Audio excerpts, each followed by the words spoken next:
everyone from Chelsea Fan TV. Before you watch the fan cam, big up to our partners, Foco. The Hawaiian shirt is back, people.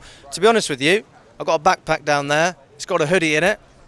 I thought I might have to use it. That's why I got the jeans. But the sun is out, the Foco is out, the Hawaiian shirts are here. And look, they're not going anywhere. There's a link down below. There's a QR code as well. Click the link, scan the QR code, use the discount code cfctvyt for 15% off. Have a great day.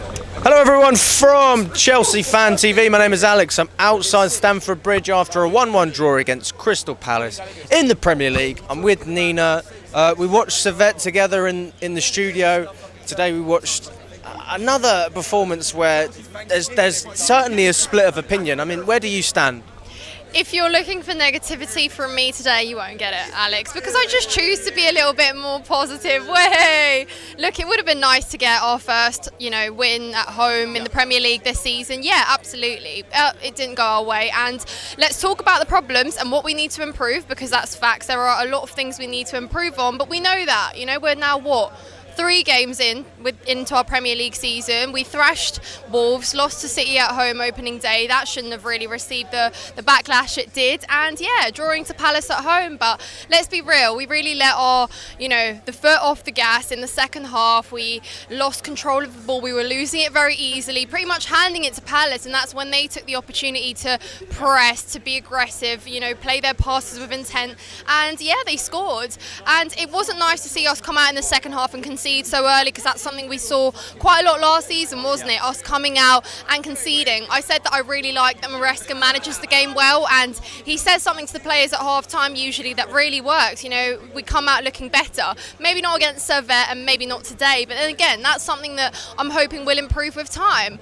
But in terms of us finishing and in terms of us creating chances and not finishing, it's the same really as last season, isn't it? It's those chances where you need to finish them to score, right? So we know what our problems are. We know what we need to work on. So do you think that the main issue is finishing or defending at this moment, if you had to pick one? I think there's certain games where both, I think there's certain games where defending's a problem, with cfctvyt, as we saw, and then there's certain games like today where I would say finishing is our problem, because we defended better, I would say, for the most part. We corrected the mistakes where we, let Palace have the ball, but equally, you look at our chance created and how many shots we had, how many were on target, and yeah, obviously we turned up in the 85th minute, started creating more, but when there's no one to finish them, and it's hard, Jackson, we can go back and forth with Nicholas Jackson, because we know that he can score goals, because his numbers tell you that, right, last season. But then if you look at his chance conversion, it's not that great. And I don't want to ridicule him, and I'm really trying hard to stay positive here, but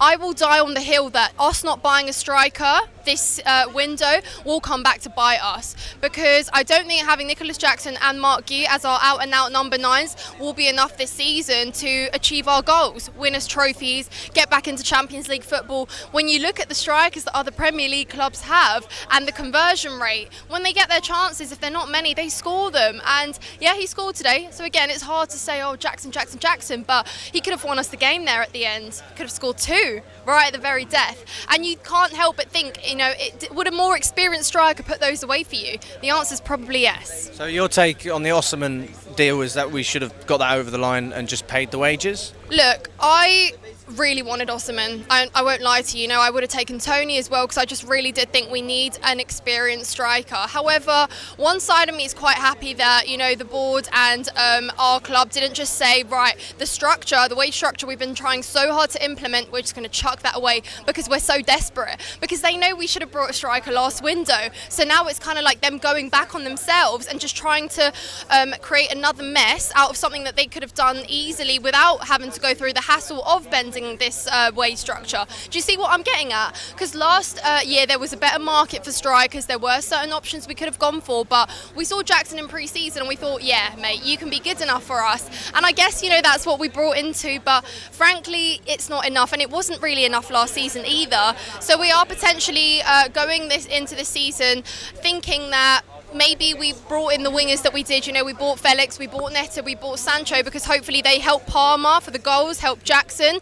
And I'm thinking that that's why they didn't they didn't go through with the Osimhen deal, because it just would have really caused a lot more chaos. And you always do risk them coming in and not doing great. But I just don't think that Osimhen should have received the money he was demanding ultimately. It's hard, look, because I'm splitting here thinking, but at the end of the day, the owners should have done it last season. It's interesting with Palmer as well, because this season it looks to me like he's going to be the creator, not the goal scorer. Yeah. Not that he didn't create last season, of course he did, but he does have a slightly deeper role.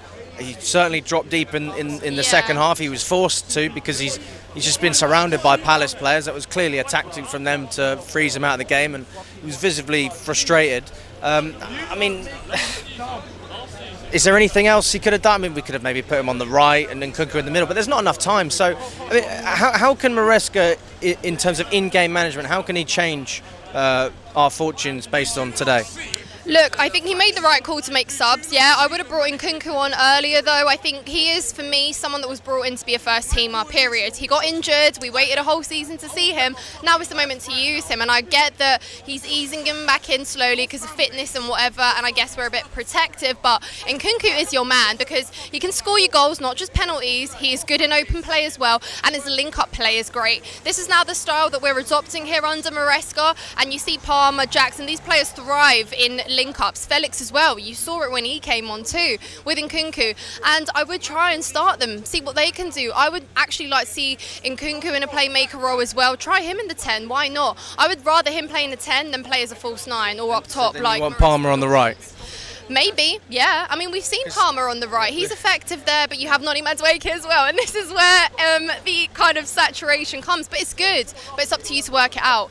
But I just want to quickly note on Osimhen, because it does sound like I'm contradicting myself by saying bring in a striker, but don't pay him the wages. We had a whole summer to really start at the beginning, assess this whole Osimhen situation. We knew it wasn't going to be an easy deal. I think we almost left it too late. We gave ourselves about 3 days to really pursue, give him an offer, then maybe renegotiate, but we knew that Osimhen was keen to go away from Napoli. We knew Napoli were keen to move him on because they signed Lukaku, obviously, and there were only other options were Saudi or with the under-21s, because he was never going to be part of their first team. So knowing that, we should have been in a different position, assessing that from the start of the window. That should have been the first thing you did, assess the striker option, because now we're left without a top striker, and I'm sorry, without a top goalkeeper too. That's just the truth. So you think Jorgensen comes in for Sancho, in your opinion? For Sanchez, yeah, try him out. Why not? It's not necessarily to say that, Sanchez has been massively letting us down, but I don't trust him. That's the truth. I don't trust him, and when he's got the ball at his feet, I hold my breath. That shouldn't be a way that a fan, looks at keepers. But yeah, why don't you try Jorgensen in the league too? It's not like he wasn't brought in to be tried to as a first teamer, because Maresca made it clear that he fits his system. He wasn't, a cheap kind of number 5 option either, was he? He was brought in to compete, so let him compete. Well, Maresca said, listen, I'm not going to change the goalkeeping style unless there's like a real drop in standards by one of them. I'm going to keep Jorgensen as the cup keeper and Sanchez as the league keeper. I think the Sanchez is a very good shot stopper, although I need to see the replay on the Eze goal. Yeah. Apparently Sanchez could have done better there. Yeah. But the distribution, sometimes it is good. Sometimes it is, yeah. Not enough. Absolutely, and I do worry when we come up against better opposition as well. Like, no offence to Crystal Palace, I'm saying when we do play, those teams that will press from the front, like, it's their only intent there on the pitch. That's when he struggles, isn't it? Because we see him make mistakes, we see him crack under pressure a little bit. But yeah, on the other side though, Henderson had some really good saves today. And you also have to take that into account. Unfortunately, yeah, we should have scored the chances we created, but he did deny us a couple times with some really good saves. And Eze's goal, that's just Eze for you, isn't it? Wow, it was a pretty good goal. Poor to concede, but yeah, a good goal, fair play, Eze. What do we need to change after the international break?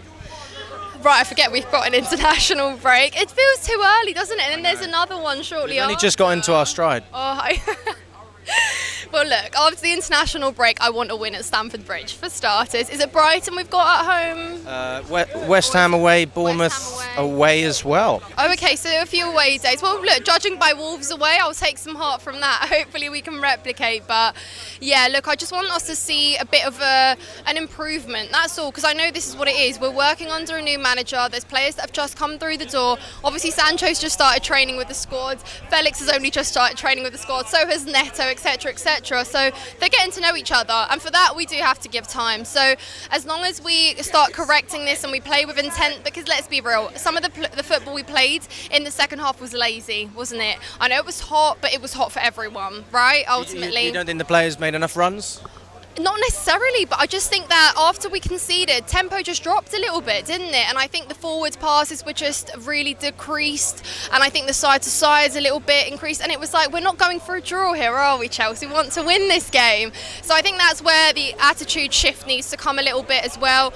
Keep fighting. I could see a little bit maybe of an energy drop just for, fatigue, tiredness, but get used to it, because we're going to be playing, throughout the week. We only have like 2 days to reset, recover, but that's the reality. This is what European football is. This is what top teams do. They play Europe, they return to the Premier League, and they get points. They proceed to knockout stages. That's just the reality, and we need to get into a stride of getting into a routine to be able to do that.